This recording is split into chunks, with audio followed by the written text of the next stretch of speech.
So what are we covering today? How the Messi body feint is so effective. Alright, so the body feint is also known as the fake and take, shoulder drop, jab step, jab, whatever you want to call it, it's all describing the same thing. And basically what it's describing is pretending to take the ball in one direction, missing it, and then pushing and exploding out in the other direction. So it's literally, the reason it's called the fake and take is you fake to take it one way, you take it the other way. Fake, take. Simple as that. Let us use a very well-known player to demonstrate this further, Lionel Messi. Some would argue that he is or is not the best soccer player ever. However, there's not much of an argument when someone says he is the best soccer dribbler in the world. When you watch him, it does not look like he's doing a bunch of skills to dribble past the defenders since it looks so effortless. However, upon further inspection, you will see that he is using the most efficient and most effective skills which he has perfected. He uses the most efficient skills to score more goals, tally more assists, and increase the chance that his team has to win. A good jab step involves the ball starting outside your shoulder and turning your toe down and in to make it look like you will push/dribble the ball. Notice that the ball is not starting directly in front of me. Ideally, if you do a left-footed body feint, then begin it by dribbling with your left foot. The same is true when doing it with your right foot. A good jab step involves turning your toe down and in to make it look like you will push/dribble the ball, but then miss it at the last second. Notice how I'm turning my foot and leg to make it look like I'm really going to push the ball. Stepping by the ball is not as believable as having that toe down and in looking like you're going to push it and dribble that ball. Doing the jab step well provides you space to get by the defender, but how well you push past and explode by the defender determines how effective the jab step is. A skill is only supposed to buy you a bit of time, but the explosion after is what buys you 3 times as much time. So now, Soccer Squad, I'm curious, are you like me and prefer the body feint, or are you like the previous me that didn't really know the difference, so I'd use the scissor more often than not because that's kind of what I was taught, what I was told. So comment below, body feint or scissor, to let me know which is your preferred one to use when the defender is backpedaling. So things we want to avoid when doing a body feint, and there's quite a few of them, so make sure you're paying attention. They all make a little bit of a difference. You stack them all together and you have the difference between you looking like an average amateur soccer player and you looking like Lionel Messi with these body feints. So first, a lot of soccer players, when they dribble and they do their foot skills, they're directly behind the ball. The problem is, when I go to push this ball, does it ever look like I'm actually going to push that ball? Is that believable at all? Of course not. So when I'm dribbling, if I want to do a left-footed jab, ideally I'm going to have that ball on my left foot and I'm dribbling with my left foot. But even if I have it on my right foot, I need to adjust my body so the ball is outside the shoulder that I'm doing the jab step with. So I'm doing a left-footed jab step, which means I'm going to land on my right foot,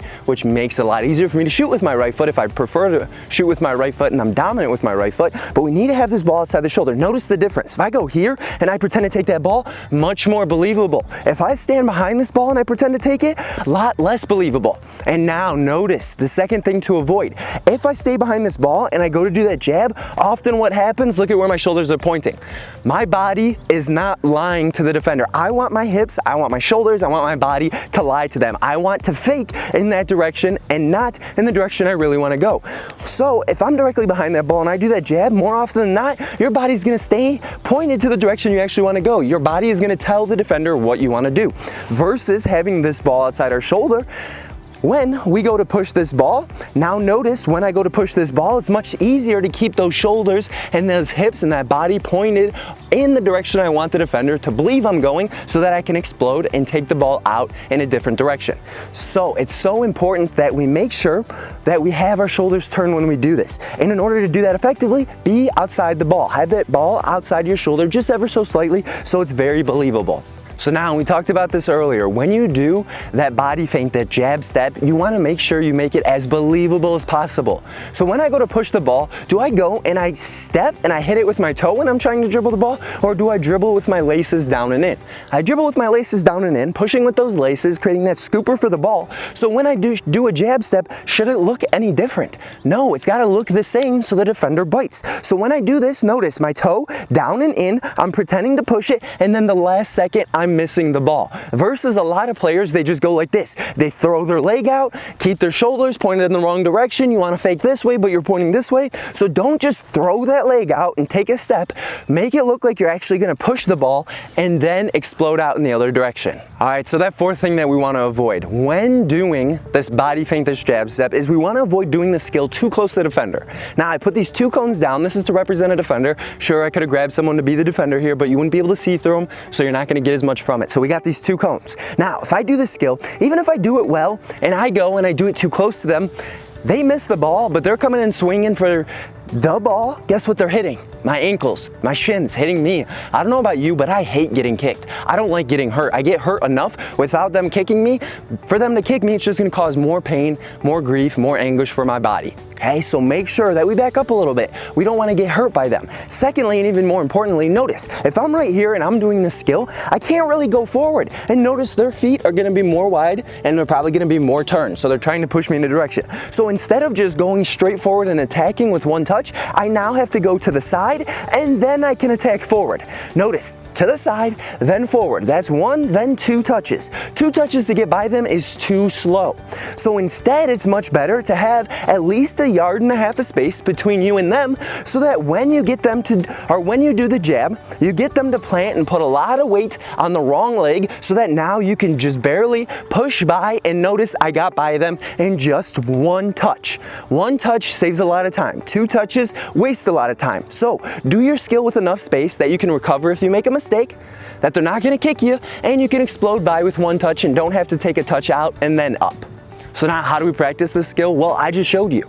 Attacking those two cones and the things that we should avoid. Attacking cones will make it a lot easier for you to get a grasp on the skill as you're learning it. But then when you become better, then get a buddy, a teammate to go to the field with you, work in the 6-yard box and try to make sure that you're exploding using that jab step and exploding by them. And the cool thing is, you don't even need necessarily a jab step. If they're giving you enough space in one direction, you can just push and explode by and allow your skills and your ability to run to get by them. So it's so important that when you're doing the actual jab step, the body feint, you've got to make sure that you've practiced it enough times to become comfortable with it. Focus on all the things I point out in this video. Attack those two cones and then start attacking defenders in practice and then get comfortable enough to use it in game. Now, keep in mind, because this is a skill that a lot of players use that you're supposed to only use when the defender's backpedaling, you want to make sure that either you're a forward or a midfielder. Often defenders, you don't want to be using a ton of foot skills because if you mess up, if you get caught, then the forward has very few people to beat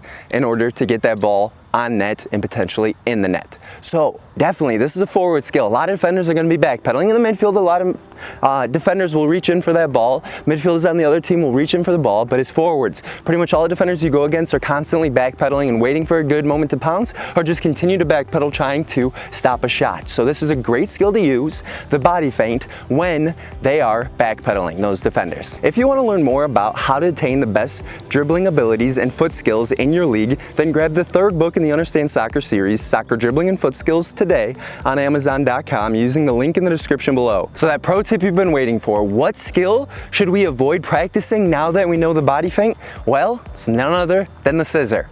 And yes, some people call a step over a scissor, scissor step over. However, for the context of this channel and for UnderstandSoccer.com, they're not the same thing. A step over is when you pretend to take the ball in one direction, you step by the ball, and you're pushing in the other direction, often when your back is facing the direction you need to go. A scissor, however, is bringing your leg past that ball and you're pretending to take it in one direction and then you push and explode in the other. And this is when you're attacking a defender that's backpedaling.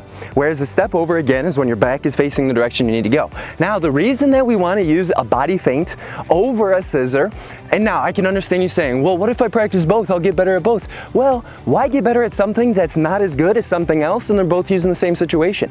Make sure you're being thoughtful and intelligent about which skills you're practicing and becoming better at. Remember, don't get really good at a lot of skills, become perfect at only a few skills, okay? So with that being said, the scissor, notice a lot of people, they do it like the magic wand, or they're reaching for it, their body's turning back, their shoulders never turn. So in order to do a decent scissor, I'm actually having to push that ball, planting past that ball, turning my shoulders, and then exploding out.